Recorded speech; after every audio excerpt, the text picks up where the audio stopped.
patung yang ada di sana. Nah, supaya kita lebih tersentuh. Dan mari kita mengawalinya dengan satu maksud yang sama. Seolah-olah ini adalah jalan salib kita yang terakhir. Maka kita benar-benar memberikan hati kepada Tuhan, karena ini wujud dari silih atas dosa-dosa kita. Maka mari kita siapkan hati dan kita bawa orang-orang yang kita kasihi dan juga Tuhan Yesus. Ini menjadi wujud tanda kasih kita kepada Tuhan, bahwa kita ingin mengikutinya dengan lebih setia. Mari kita mempersiapkan hati kita. Semoga Tuhan beserta kita sekarang dan selama-lamanya. Dalam nama Bapa dan Putra dan Roh Kudus. Saudara-saudari yang terkasih, pada hari ini kita berkumpul bersama merenungkan sengsara Tuhan kita Yesus Kristus. Dengan mengenang kembali sengsara Tuhan kita Yesus Kristus, kita ingin menyadari betapa besarnya kasih Allah kepada kita. Kecuali kita juga berharap bisa makin sadar akan segala dosa yang sering kita lakukan selama ini. Dosa-dosa kita lah yang menyebabkan Tuhan Yesus menderita sengsara, bahkan sampai wafat di kayu salib. Kisah sengsara Tuhan kita ini pernah dilukiskan secara tertulis oleh para penginjil. Kita mengawali di tempat ini, di tempat di mana Yesus berada di Taman Getsemani. Disinilah ia mengalami pergulatan hati yang begitu mendalam.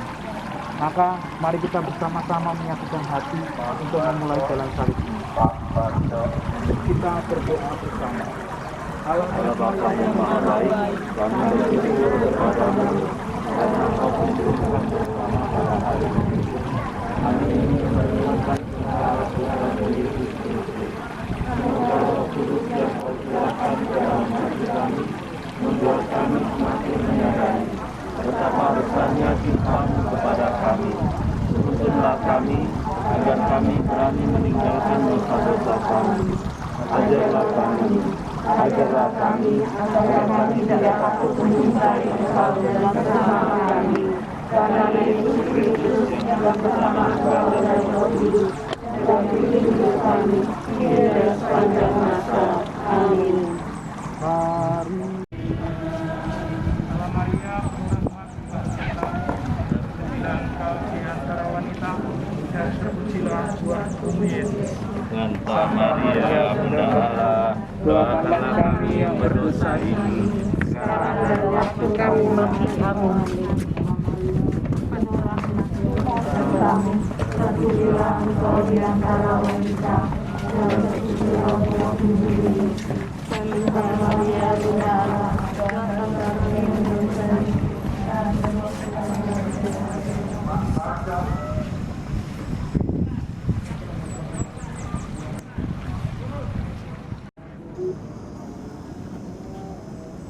Kami bersujud di hadapan-Mu ya Tuhan dan bersyukur kepadamu. Sebab dengan salib suci-Mu Engkau telah menebus dunia.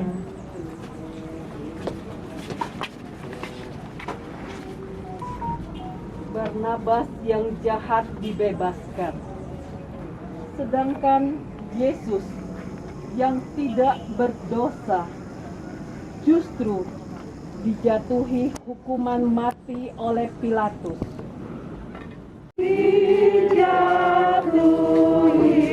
hukum mati agar umatnya hidup.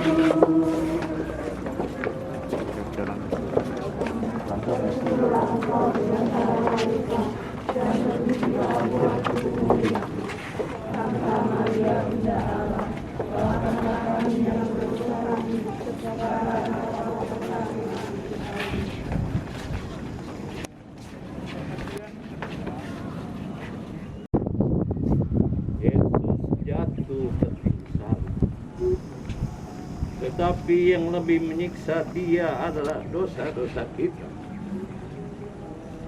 Kita yang berdosa, tetapi Yesus yang menanggung akibat. Yesus menunjukkan kepada kita bagaimana wujud dosa dan bagaimana akibat dosa. Dosa terungkap dalam penghinaan. dosa nyata dalam segala kegiatan yang hancurkan kehidupan. Dan berjuang melawan dosa itu tidak gampang. Jalan menuju keselamatan itu berat, menanjak dan tidak rata. Ini salib berat. Salam Maria, Tuhan sertamu, Terpujilah engkau di antara wanita, dan terpujilah buah tubuhmu Yesus. Santa Maria Bunda Allah, doakanlah kami yang berdosa ini, sekarang dan waktu kami mati. Amin. Yesus menemui ibunya dan ingin berkata kepada kita, jadilah seperti Maria. Seperti itulah orang beriman. Maria pasrah kepada kehendak Allah, meskipun ini juga berarti penderitaan. Maria tidak takut bertemu dengan Yesus yang sedang dihina di tanah. Tegakkan kami lagi. salam Maria, Rahmat Tuhan sertamu, terpujilah engkau di antara wanita. kepadamu. Sebab dengan salib sucimu engkau telah menebus dunia. Banyak orang yang menyaksikan bagaimana Yesus tadi memanggil salibnya. Ada yang menertawakan, ada yang mengejek. Tetapi ternyata ada juga yang simpati terhadap Yesus. Di antara yang simpati ini terdapat wanita-wanita. Mereka menangis melihat Yesus yang tampak begitu menderita. Yesus ternyata tidak tenggelam dalam penderitaannya. Yesus sempat pula memperhatikan orang-orang yang di tempat. Salam Maria,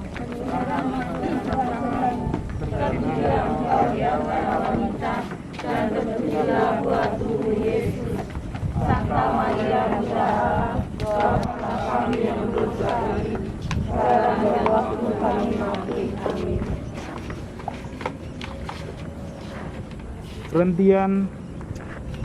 Perhentian ke-9, Yesus jatuh ketiga kalinya di bawah salib.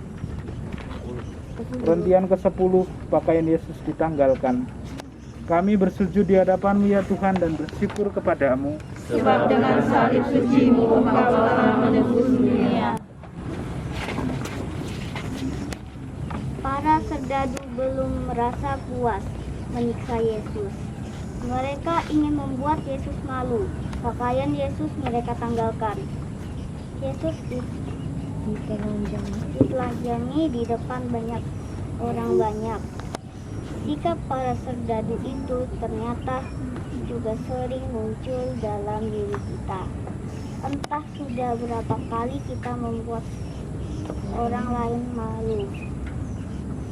Kita sering merasa puas kalau bisa menelanjangi kesalahan orang lain di depan umum. Kalau ada orang lain yang berbuat salah dan yang gagal, akan kita ceritakan hal itu kepada orang lain. Kita sering sadis, tidak tahu malu. Ya Allah, Putramu Yesus yang ditelanjangi dipermalukan. Bukan hanya para serdadu yang membuat itu, tetapi kami pun mempermalukan Engkau. Itu terjadi ketika kami berdosa, ketika kami melayani dan memalukan orang lain. Tuhan, kasihanilah kami. Ya Allah, kasihanilah kami orang yang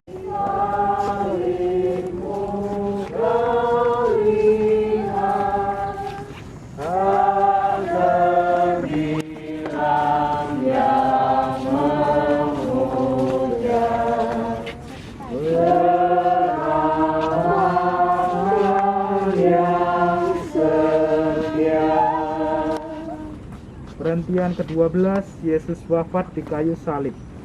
Kami bersujud di hadapan-Mu ya Tuhan dan bersyukur kepadamu.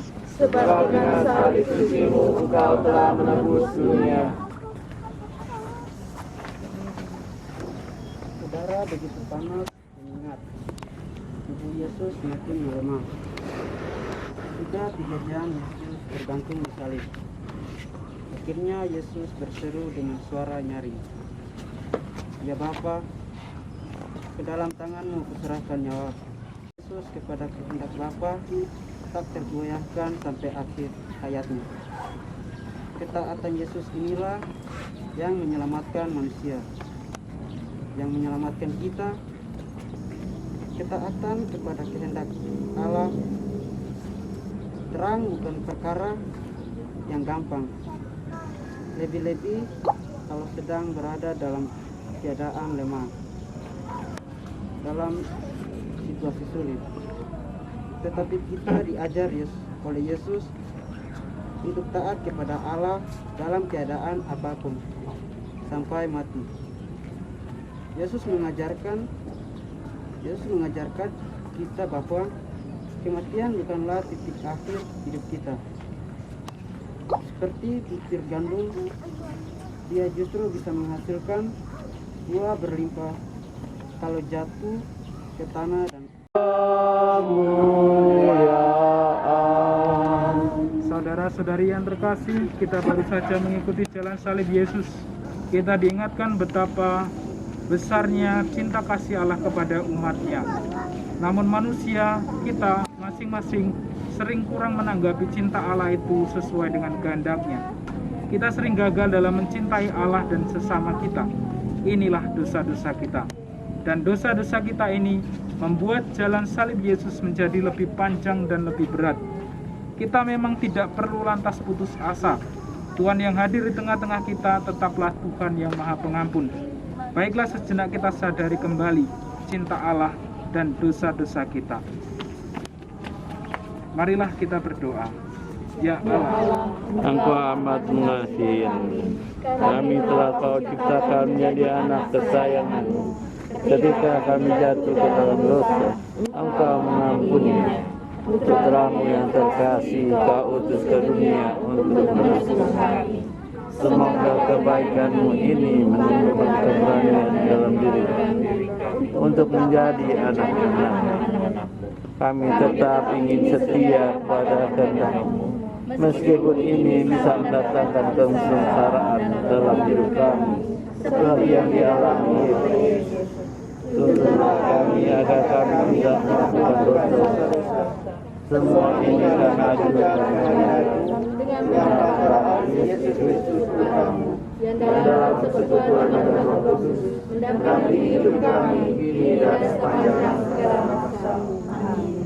saudara-saudari yang terkasih, dari awal jalan salib sampai akhir jalan salib, Bunda Maria setia menemani.